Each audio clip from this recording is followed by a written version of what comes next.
Kanye West made a series of incoherent statements about race, politics, and slavery in the United States of America. Not the first time in his career, and probably not the last time.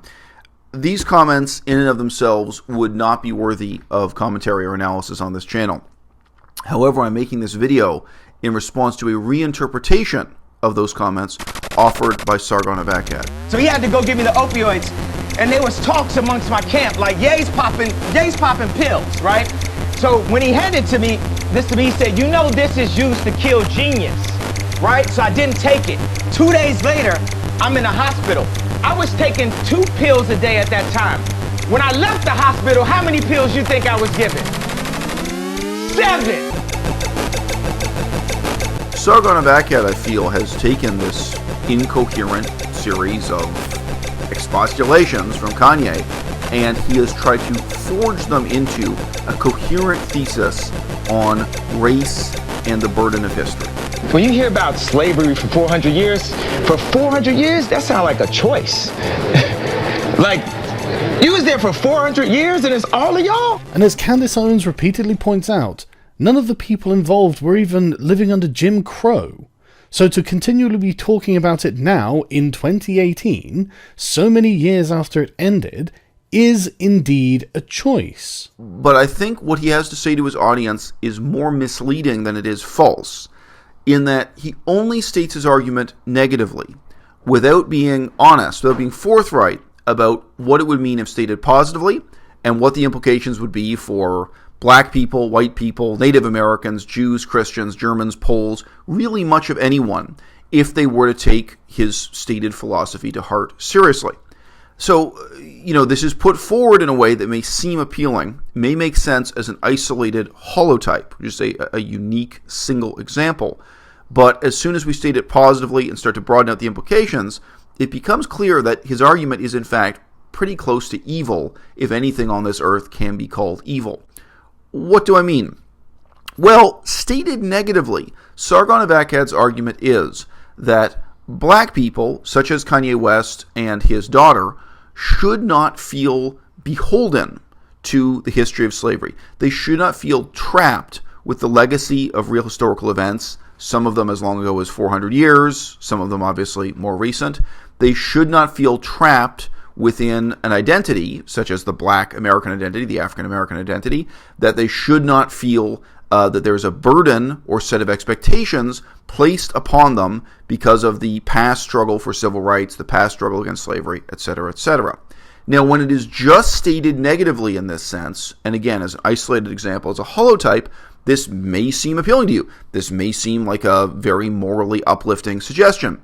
And he goes so far as to say, again, he's really reading in between the lines and editing and reordering the totally incoherent statements made by Kanye West, but he manages to pick out a fragment of Kanye saying that his own daughter is somehow made to feel bad by being told that she's black, and up to a certain point in her childhood, she didn't even know that she was black, and he pulls out some sort of reflections on identity politics and the burden of history along these lines. Would the world be a better place if Native Americans were raised with no memory of the colonial history of North America? This has been tried. In Canada, we actually have a long and terrible history of separating our Indigenous people from their parents and raising them as quote-unquote orphans, although they were not orphans. Their parents were entirely alive and healthy. They're just stolen from their parents. But being raised as orphans by white people to be integrated into white society and to basically erase the history, memory, and reality of colonialism and what it means to these people. And it was a disaster. Now, more broadly speaking, this is a rare example of this actually being put into practice in the world and being put into practice with state fiat. Do you think today that if you go out and visit a native reservation, indigenous people, whether, say, the Navajo Indians in the United States, the Ojibwe, who are both in Canada and the United States, or, say, the Cree or the Inuit, do you really think it would be positive to preach the moral that Sargon of Akkad here is reconstructing from Kanye West's incoherent ramblings? To preach to them that they shouldn't feel beholden to their history, that they shouldn't feel that the history of the last 400 or shall we say 500 years in any way defines their identity, that they shouldn't feel a sense of shame, guilt, anger, or any other emotion, that in fact all of this should be dropped. Do you think it would be a positive message to tell these people that they would be better off in a state of ignorance than in a state of knowledge about this history? And now contrast that to the diametrically opposed positive position. I'm using positive in a logical sense here, just stating positively what the position is. The diametrically opposed position that these people's lives would be improved, enriched, enhanced if they were to know more about their history. Now, real knowledge of their history is going to reveal to them all sorts of peculiar contradictions. I mean, it's going to reveal to them the fact that many Native Americans, precisely the way they were colonized, was not by being conquered, but they were employed as mercenaries by European powers. In Canada, that's the largest part of how Canadians conquered this country, was that the French and the English both employed indigenous peoples as mercenaries, with the French fighting against the English and the English fighting against the French. And by the end of the process, the mercenaries were in effect just as much conquered as the people who hadn't participated in those wars. There are, bizarre and unexpected contradictions in understanding the rich, complex reality of that kind of political history. And likewise, if you really study the history of slavery, slavery particularly as it pertains to black people and white people in Europe, Africa, and North America, you will find examples of black people selling white people as slaves. You will find examples of black people selling other black people as slaves, of black people who managed to get rich off of black slavery and so on. There are such contradictions. And this doesn't challenge or overturn the general significance of the thing, but you can have a more profound insight into human nature, a more meaningful understanding of the history, how it shaped the current situation we're in, real warnings with real meaning for the future itself, and so on, by studying this history. And the contrast to this is, and I'm not actually saying that Sargon's position is nonsensical. It makes sense. It just happens to be evil. It's morally wrong. Sargon's position is that this kind of historical knowledge is going to put you in a position of feeling shame, of feeling guilt, or of demanding that others feel guilt, that it's going to have emotional consequences that are so negative that it would be better to feel a sense of liberty and self-empowerment through ignorance. But I'm just living my life day by day, doing what I feel and what the Spirit calls upon me to do. Because I was drugged the fuck out, bro. I was drugged out. We are drugged out. We are following other people's opinions. We are controlled by the media. And today it all changes. We need to be free thinkers. Then we need to learn how to feel free. People say feel free, but we don't even know how to feel free or think free. But the thing is, I think what he's saying here is actually deeper than what it seems.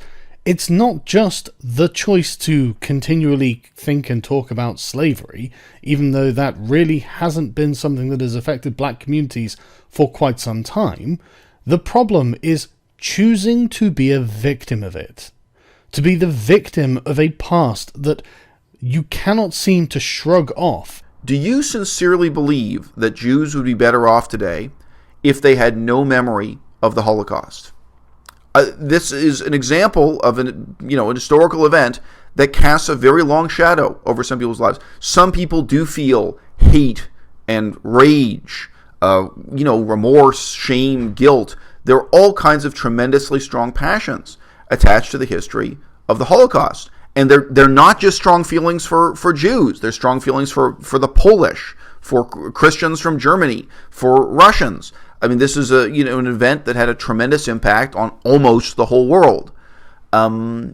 Would you extend this same moral position you take in relation to Kanye West and what he says about blackness in the American experience, the African American experience, the legacy of slavery?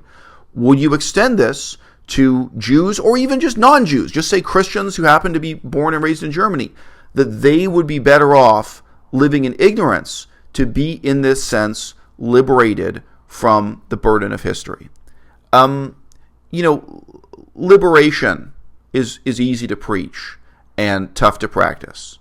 In this case, I think it's really important to point out that what he calls liberation would instead be living in ignorance. And you know what? I have met some people who really felt that way about history. I have met some people who just feel that history is something that subtracts from the present instead of adding to it. I have met some people who felt that they personally would be better off, or their friends and what have you would be better off, if they could just close the door and burn the books on that past experience. And I think the counterposing argument to that is to say, no, it is what's called new era thinking, saying the lessons of the past don't apply to the present. They don't apply to the future, that there's nothing to be learned from that. I think that is, in fact, tremendously dangerous. And in terms of how it applies to current and ongoing political debates, such as the status of Native Americans in the United States of America, African Americans, the Cree, the Ojibwe, the Inuit, I think that's not just a sort of fatuous and self-serving ignorance. I think it's a form of ignorance that's both morally irresponsible and in its way dangerous. George Bush doesn't care about black people. À-bas-le-ciel.